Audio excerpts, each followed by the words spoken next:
Okay, let's get started. Thank you all for joining us today. This is a presentation that we're giving. What's our topic? Oh, the future of work, just something as trivial as that. Have you noticed it's getting harder and harder to put our social media tags on the bottom of slides nowadays? I have to kill the bird, although I'm off that site now, and Threads and Blue Sky and Mastodon. Well, anyway. This session is presented and sponsored by the IMCCA. The IMCCA booth is right back over there. If you're not a member, you should be. Vendor members have a lot of benefits, and end-user membership is free. So go talk to Carol and Abe at the booth over there and join.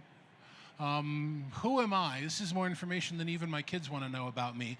But the interesting thing, and guys, I counted this the other day, in September, 45 years trying to figure out what I want to be when I grow up. So anybody who wants any more information about me, just go to danto.info. I wear a lot of hats in the industry, a lot of different companies and organizations, and I have to really aim. So everybody know the story, the fable of the frog and the pot of boiling water. If you put a frog in a pot of water and turn up the water and it starts to get hot, the frog doesn't really realize that it's boiling until it's too late and he kind of dies. We're kind of in a moment like that right now. Sometimes we don't realize that we're living through a moment of profound change while it's happening.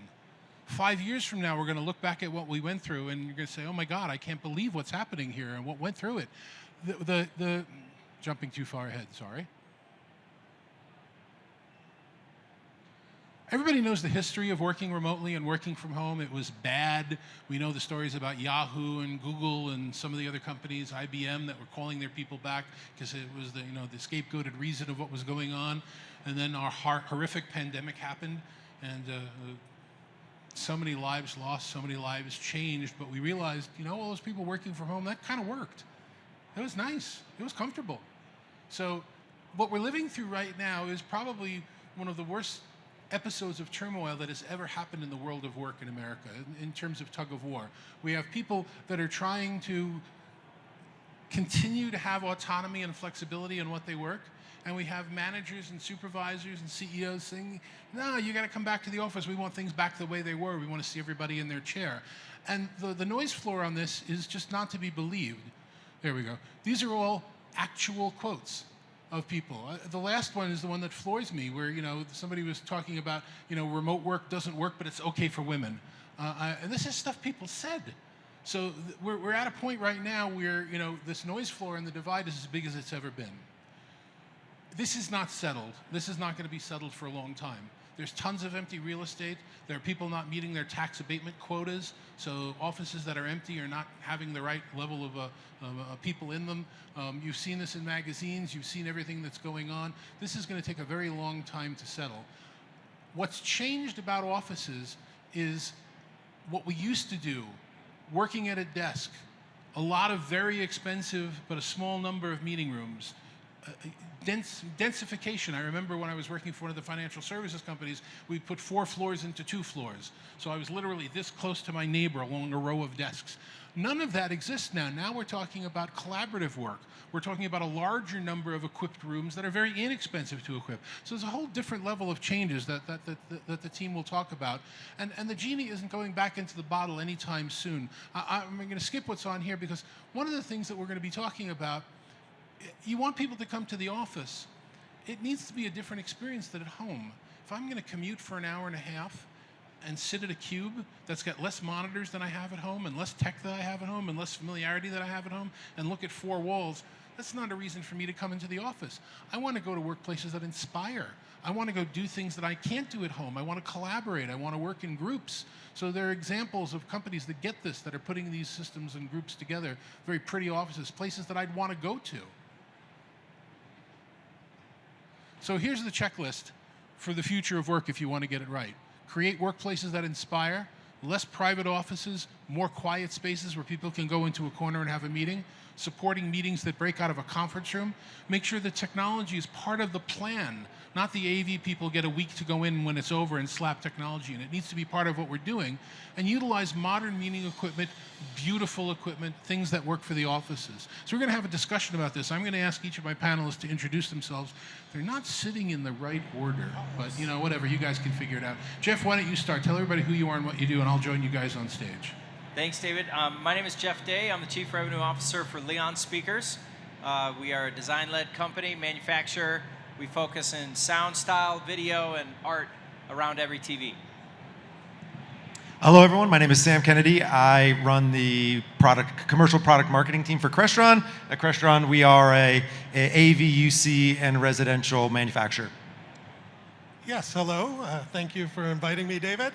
My name is Kevin Keeler. I'm the co-founder of Enable UC. We are a boutique analyst and consulting firm that helps large organizations figure out how to implement this technology effectively, and we work with vendors to figure out, kind of some of the strategy around this evolving marketplace. So, and by the way, these are some questions that I put together that I wanted to ask these gentlemen, but if you have any questions that you want to ask, you have priority more than I do. There's a microphone here, just step right up to it, get my attention, I'll let you join the conversation. So, how do we get out of this mess? I guess that's the first thing. What are you seeing in the industry? What are you seeing amongst your clients? Are they realizing that now is the time to change and it needs to be different? Let's just go down the line. Let's start with you, Chad. Yeah, I think the thing that is changing is this notion of companies that are absolutely digging in on a desire not to come back. And then executive leadership wants them to come back. And so there's this tug of war in the middle. And how do you resolve it? And the words that we hear thrown around a lot is earning the commute.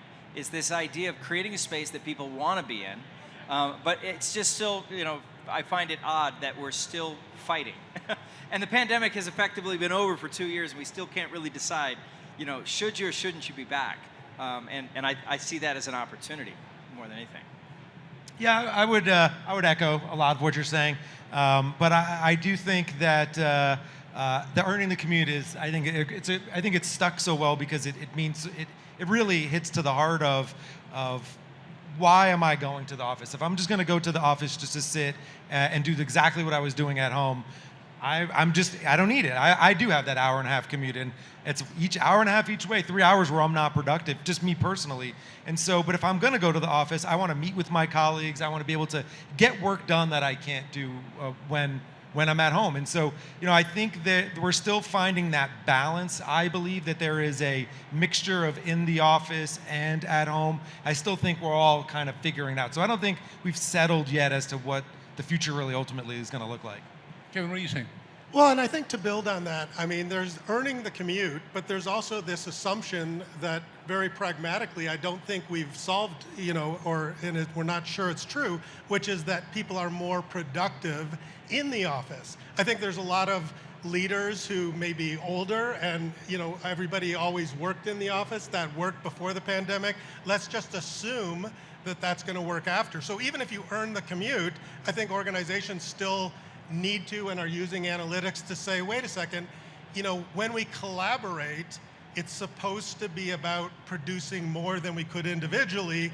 If that's not happening, is it having these fights to get people back in the office? Is that the right thing to do? So I still think we're trying to solve for the productivity piece, because as far as all the studies I've seen, when people were forced to go home, productivity didn't go down. And so the assumption that somehow you bring them back and productivity goes up, not a given.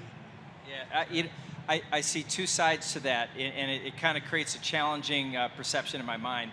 The first is there's roles that you have to be in the office for, and so there's going to be a productivity factor associated with that.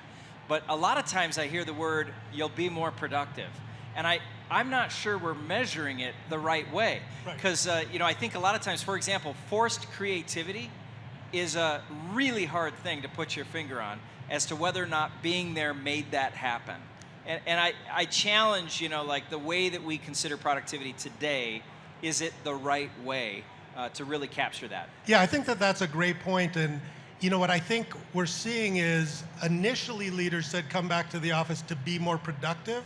And I think to your point, anytime somebody says that, I'm like, well, how productive are you now? And they have no idea because, outside of like a contact center space, it's not measured. 2 times more productive. All right, so we've got polarized sides. We've got companies that have closed down all of their offices, they're not paying rent anymore, and they're all 100% remote, and they're very popular, and when they list a job, they have thousands of applicants. We have companies that have been in the news lately, without mentioning any names, that said, it's not going to work out if you're not coming back to the office. It's interesting, that's a cloud company. But anyway, so we've got these polarized sides. Let's ignore them for a minute. Let's talk about everything between the two. The companies that are legitimately trying to figure out what to do. What do we perceive to be first steps there? How do we get them into whatever the future is going to be? Now, I'll preface that by saying I've spoken to a lot of people in the industry, and their answer to most of the questions are, it depends, which is 100% true. What are they doing? What's the business? Et cetera, et cetera. But if you're in the middle and you're trying to figure out what to do, what are the kind of things we should be looking at and doing?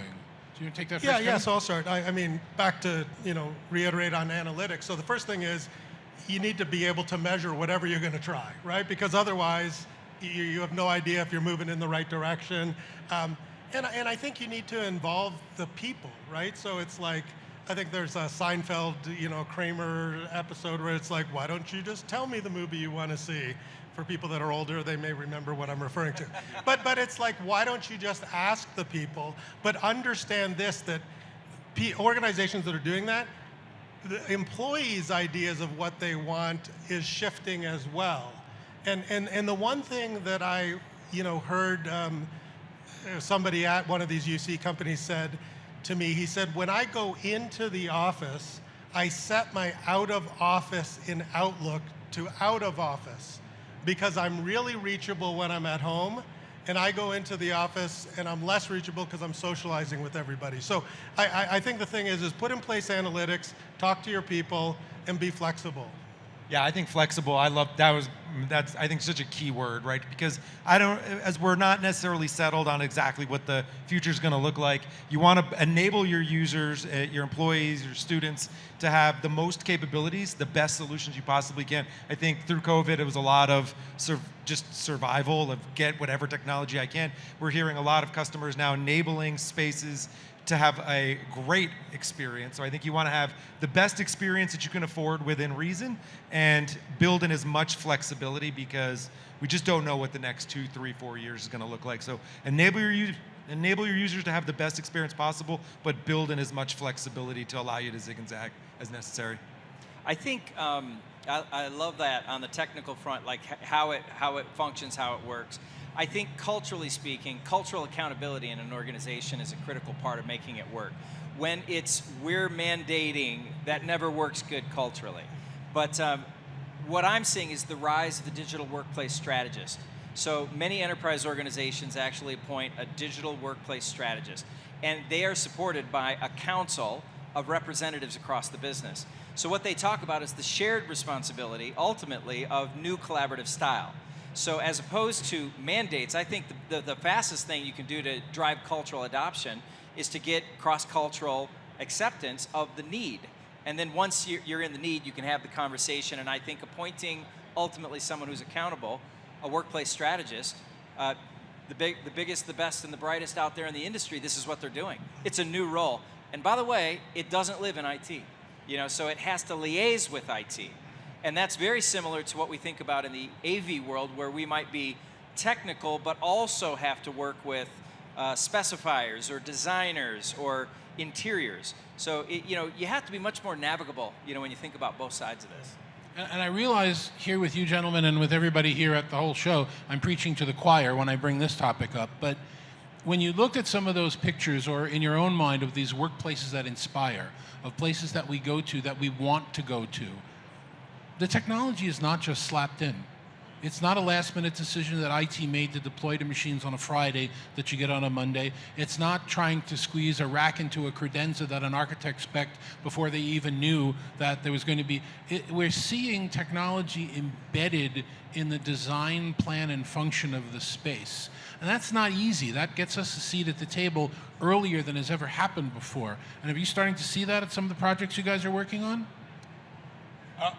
You can go for it. You go for it. Start off. Well, I mean, I think for us, absolutely. I think it's been a real challenge where the technology is almost, for the history of time, technology was thought of after, right? It was, let's put in this, we're bringing in these architects who are going to design the most beautiful space ever. It's all glass and all windows. And then, right before we move in, let's bring the technology in. And then, obviously you have audio problems and all sorts of challenges. And so we're absolutely seeing organizations be much more thoughtful, or those that are successful, I should say, in this are bringing in, as I'm building a building, as I'm building a floor, let's get the technology in early so that we can plan the way this is ultimately going to work. I think a technology strategist absolutely helps design what do my users actually need when they're going to use this room. Yeah, I think the best strategist is well versed to be able to navigate all of the components to bring something viable forward. I see kind of two things happening, right? One is an intentional desire to create a space that inspires the outcome that's desired for the group that works. I think the other side of it is, when you're thinking about design, there will be elements that come from, for example, classic interiors, but then there's going to be these other areas that it's like how to solve unique new problems. At Leon, we have this kind of two ways we look at it. One is we often engage opportunities that are designs with unique challenges, right? We call them ducks. So the duck strategy basically inherently says, we want to collaborate, we just can't, it doesn't fit. It doesn't fit, how do you fix this? So that's one side of it. The other side of it is to intentionally go at the duck, and preempt it, right? And so you say, this is a common issue, and herein lies a new opportunity for innovation. And I think most people who are dealers, that you're facing this challenge, you wonder, it's like, how do I become more savvy in this design concept without being an architect or a designer? It's doable, and you have to do it, quite frankly. Yeah, I'm going to come at it from a little bit of a different, angle. What we do at Enable UC is work with these large organizations to, first, we try to focus on what they're trying to achieve from a business outcome perspective. And here's the challenge, like walking around the show and like with your products, like amazing capabilities, but it is, a majority of large organizations that really they're not sure on the business outcomes that they want to achieve. So that really makes it difficult for vendors to come in and say, hey, here's the right components. So certainly, like I like all the talk, and I think that this is where IT has transitioned to, where it's like, stop talking about technology and then figuring out the problem. Let's figure out, what the problem is, how are you going to measure it, what is going to be success, and I think especially we talked about flexibility, but in these meeting room spaces, I think those business outcomes, and knowing what they are, they make everybody more successful. So here's an illustration, like how you can, like, jump from residential to a commercial conversation in this. A residential dealer will sit down with a customer, and the lead question may be, share with me your Spotify playlist. Tell me what your favorite music is. And that leads to a design discussion. That's a great AV strategy. Yet on the commercial side, rarely do we go in and say, what is the outcome of this room? Instead, we're selling black squares on walls. So it's like, we have to be more intentional. Nobody asks the question how much the couch costs, but they ask the question how much is the TV. So it's like, if we want to be the couch, we have to very intentionally move into a design-savvy conversation. Well, but it's part of the challenge in that the rooms, if I'm designing for a home, there's a single family typically that I'm designing for, right? There's a single person or a group of people that I'm able to get what they need out of this. Tailored. If I'm talking to an organization, there's lots of different needs depending on where you sit in the organization. So, and it's hard to find and put your finger on exactly what I'm going to need for perpetuity in this type of space. So it is a challenge. It's a challenge for our industry because I think historically it's all about the boxes, and now it's about the applications. What are you ultimately trying to solve for? But in an organization, that's a challenge because they may not, we can ask the users what they want, but they may not necessarily know what they want. They know what they want today. They don't necessarily know what they want tomorrow. No, and I think that especially as the technology evolves, I mean, you need to do a little bit of the art of the possible because, nobody asks for something that they don't realize exists, right? So I think, but back to your point earlier around the design councils, and you do have to do work in a larger organization because it's bigger than a family to just really understand the different, elements and the different geographies and the different ways of culturally working.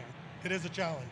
I think a brand can reflect its culture, in its space. And I was at a corporate HQ over on the West Coast in the Pacific Northwest very recently and said, here is an illustration of how you're supposed to engage tech and the brand. And I'm not, we're not brothers per se, but we are in our company.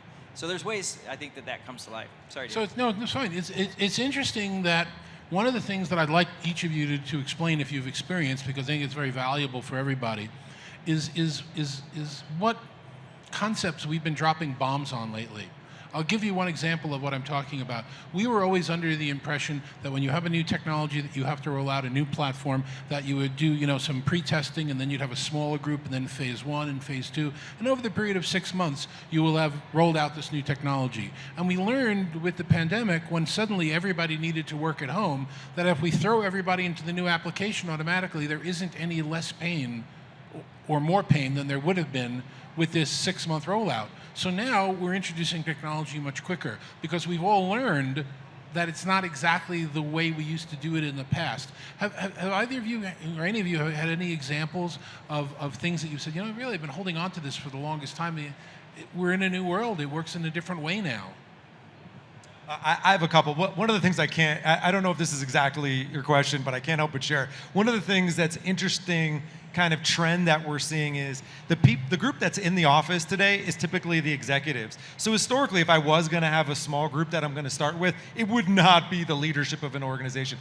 But that's really shifted completely. What we're seeing is that the leaders of organizations are actually the first testers of the new technology. But I think if you're asking how I interpret your question is, one of the things that I think we're hearing as on the UC side of the business is a lot about equity of experience. How do I drive an equalized there are almost always going to be, or I have to set up my organization to have be ready for people who are going to be remote. So how do I drive that equitable experience for the group of people that are in the office with the people that are at home? I think that's been our biggest challenge over the last few years. Obviously, the big platform players like Microsoft, Zoom, Cisco are really spending a lot more time focusing on that. I think as the manufacturer side, we've been putting in multiple cameras, different audio solutions. Like, how do we drive that experience so that it makes everyone feel more engaged? I mean, years ago, we had immersive telepresence, and I think while that was on this ultra scale of, it was only really for the executives and it was overwhelmingly expensive, but that experience that it gave of feeling like someone was on the other side of the table, that I think is the big bombs that we're dropping now. How do I deliver that experience that it feels like the people that I'm talking remotely, they're equal playing field with me? Yeah, I think I'll weigh in. I mean, I'm not sure that I would advocate like a giant Big Bang rollout just because we were forced to do that through the pandemic. But I do think, I like to start with the toughest use cases, right? Because it's like the simple ones, by definition are simple. So I think it is like the execs, sometimes the admins to the execs. They sometimes are some of the toughest use cases.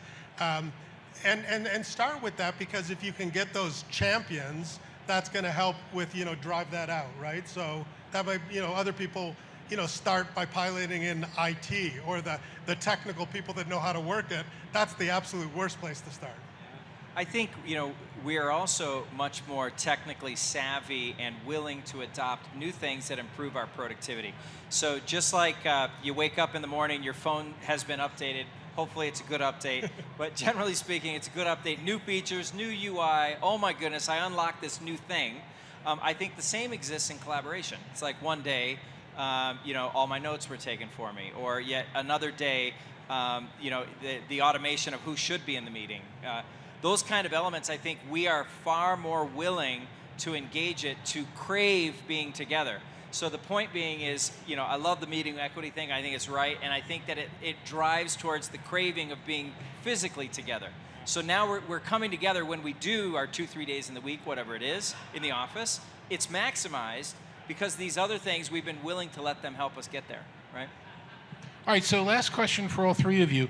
Pretend I or our audience is a customer that's calling you for the first time, that doesn't know AV, that doesn't know anything. I run a medium business, I've got 5,000 employees at a couple of locations, and I want to avoid all these problems that we've been talking about. I'm willing to clean slate, make it right. Where do you suggest I start if I'm working with you? Well, if it was me, it would be start with your outcomes and your use cases, like we've talked about earlier. I I would literally list what are the primary use cases that need to drive the necessary outcomes to the business, and then I would, within the priorities of those, map it out, top to bottom, and let the process dictate the how, as opposed to we're going to start with what and we're going to shoehorn the use case. I think if you lead with the outcome and you lead with that process, you're never going to go wrong, because it's going to just slot in perfectly as an enhanced solution. And starting with the outcome is where I'd begin. Sam, what about if I call you at Crestron? Yeah, I would say that a lot of the times it starts with platform first. So are you picking, most of these decisions before they're talking to Crestron, they've made a decision on Zoom, Microsoft, or someone else. So it's what platform are you using, and then let's align the different room types and solutions that go along with that. So one of the values that Crestron brings is that we have the complete solution, that we bring the AV and the UC together, and for all different room sizes. So we have the right solution. Let's sit down and map out what you're looking to do. But it really, in the UC side, it really starts with what platform first. And Kevin, as an analyst and consultant, what would you give as your first advice? Yeah, so I think a lot of times we're brought in when they're not sure on the platform, right? So we'll start, maybe one step back. And today, there's a lot of mixing and matching. Like, do I have to pick one thing, or, do I have different platforms for different groups in different countries? Even in the meeting rooms, do I have all one, which obviously vendors would like if you pick yours, but is mixing and matching. So certainly we start with the business outcomes, figure out the attributes that are most important to the organization, and then over time a recognition that there are multiple viable solutions. So, I like to say recommendations without requirements. That's just marketing, because every vendor will say they're the best, but there's a bunch of really good Crestron, yeah, go Crestron. But there's a lot of viable solutions, and understanding of the viable solutions, which ones might be stronger or weaker, I think in doing it in a transparent manner, that helps to get consensus. And I think having consensus, then your project's going to go a lot better. Jeff, Sam, Kevin, thank you very much for the time. Kevin, you've got some other presentations on the other stage later today and tomorrow. I'll be here tomorrow. At 3:30, I'm talking about how to pick your platform. So if you haven't done that, come down to the other stage that way. And then tomorrow I'm talking about AI and collaboration. Thanks very much for joining us. Appreciate it. Thank you.